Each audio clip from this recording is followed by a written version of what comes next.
Vår neste gjest mannen bak en av internets største suksesser, I klasse med Google, Facebook og YouTube. 1,5 milliard månedlige brukere kan velge mellom 30 millioner oppslagsord på I alt 287 språk.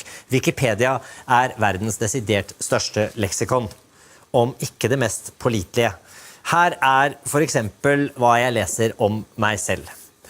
Fredrik Skavlan, bla bla bla bla, famous Norwegian TV personality of disputed talent. Jaha. Please welcome the founder of Wikipedia, Jimmy Wales.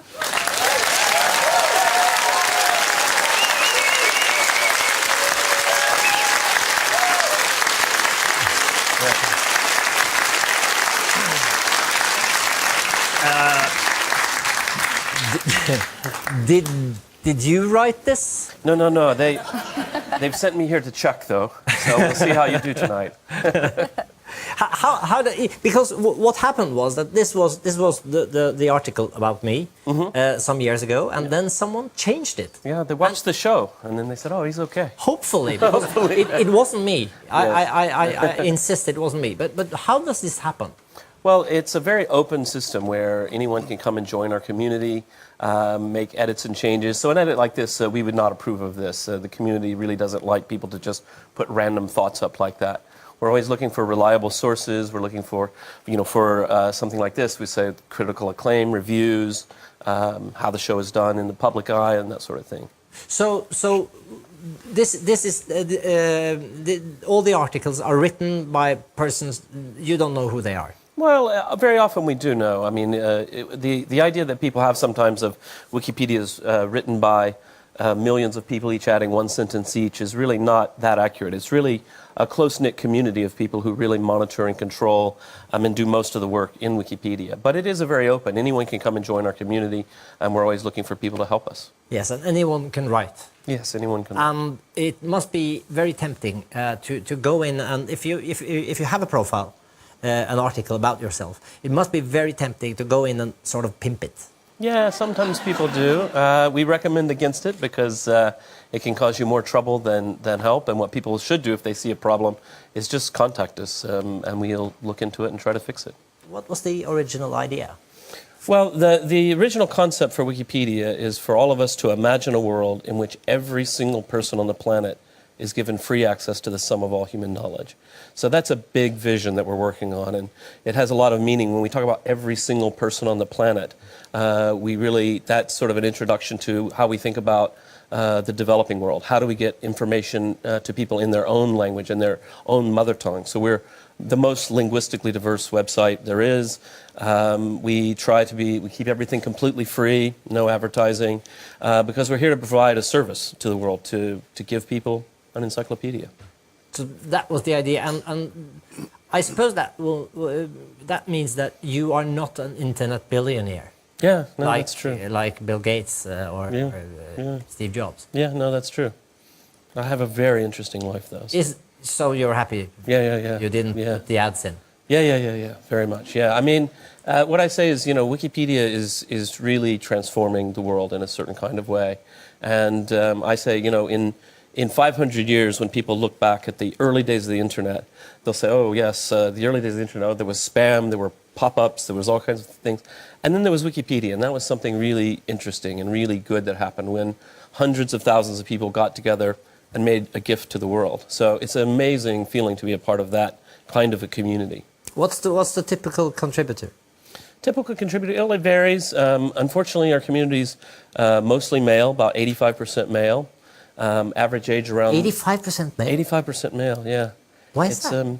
Well, I think there's a number of reasons for it. For one, we're more than anything else. The best way to understand our community is we're a bunch of computer geeks, and computer geeks tend overwhelmingly to be male. But additionally, it's something interesting. I think about human beings. And the way I would explain this is, Wikipedia is written in a very authoritative style. And men seem very comfortable about writing in a very authoritative style, whether they know what they're talking about or not. Women being far more sensible, yes. We'll say, and we hear from women, and when we talk to women about contributing, they'll say, "Oh, I'm not sure that I know that much. I don't know how I could contribute." I'm like, "You should see the guy who just wrote it before you. You know more than he does." So we're trying to encourage more women to edit and to get involved in our community because it is something that we really would like to change. Is it national differences around the world?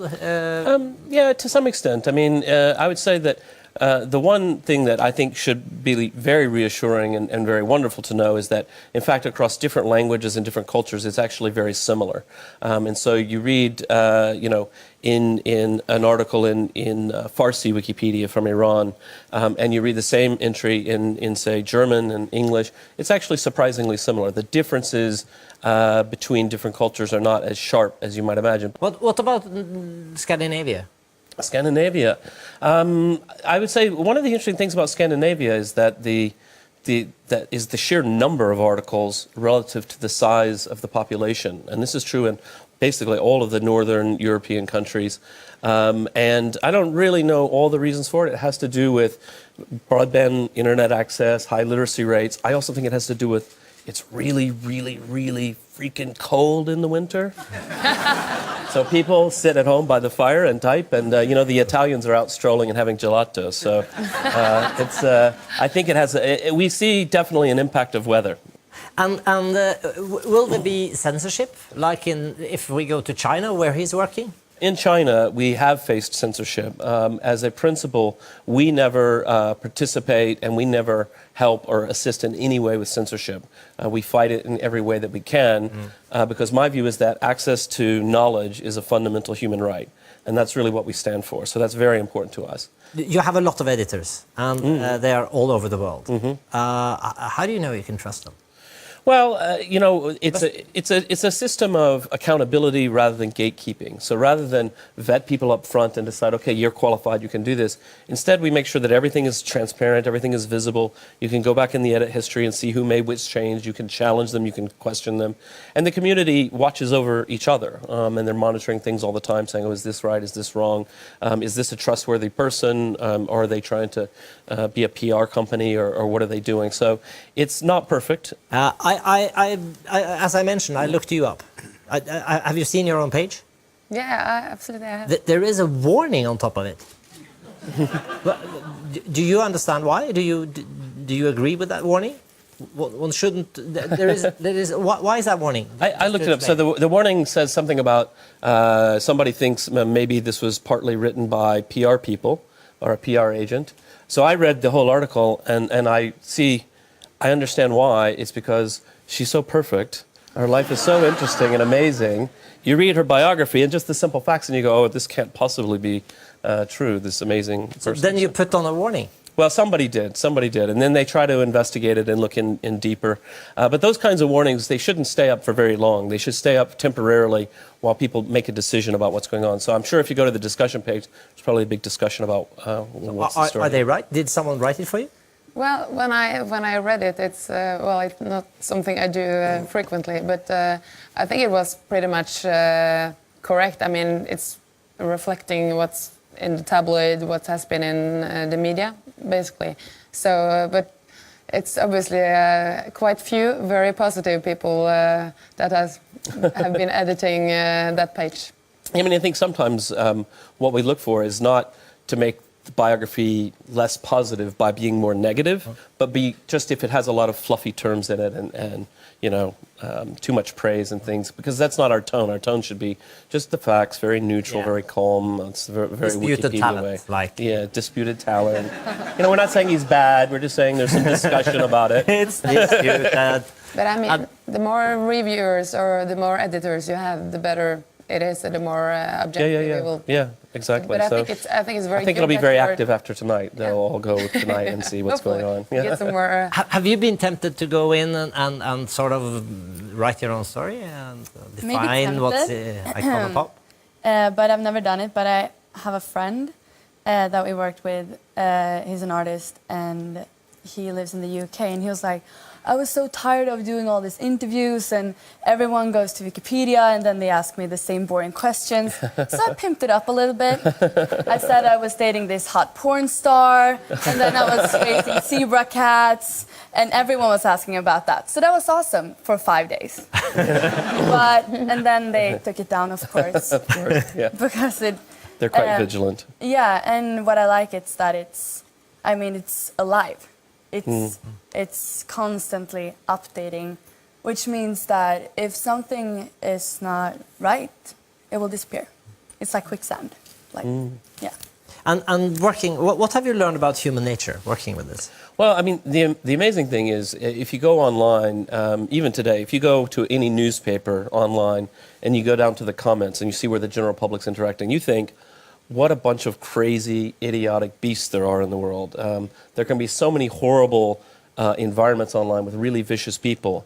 But then what you see at Wikipedia is these really kind and thoughtful people. Even when you look at people who edit, who have not even logged in, so really anonymous people, most of their changes are good. And so it turns out, then you step back and you think about it, and you think about what is life like normally, and you think out of 1,000 people, 990 of them are really perfectly nice people. Then the last 9 are annoying, and then there's only one like really vicious person. So we have to cope with the 9 annoying ones sometimes. We block the one, but most people are there to help. Jimmy Wales, thank you so much for coming in. Yes, thank you. Thank you for having me.